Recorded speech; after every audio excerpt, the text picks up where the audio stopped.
হে রিজিক অন্বেষণকারী, কার খাবার নেই, খাবারের অভাবে তোমরা দুনিয়ার মধ্যে কষ্ট করে চলতেছো, তোমার অভাব দূর হয়ে যাবে, আমি আল্লাহ তাআলার কাছে চাও, আমি তোমার অভাব দূর করে দেব, তোমাকে খানার ব্যবস্থা করে দেব। সুবহানাল্লাহ।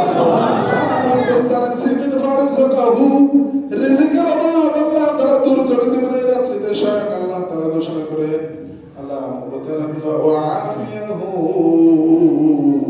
দুনিয়ার মানুষ আমরা বিপদে পড়ি না, কথা বলেন, বিপদে পড়ি না।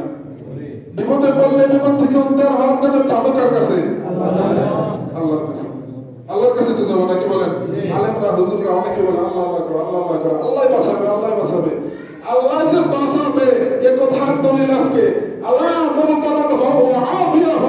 আসমান জমিনের সমস্ত মালিক যে আল্লাহ, সে আল্লাহ তাআলা দুনিয়ার প্রথম আসমানে নেমে এসে বলে, হে দুনিয়ার বিপদগ্রস্ত মানুষগুলো, কে আছো বিপদ থেকে উদ্ধার হবা? আমি আল্লাহ তাআলার কাছে যাও, আমি তোমার বিপদকে আজকে উদ্ধার করে দেব। সুবহানাল্লাহ।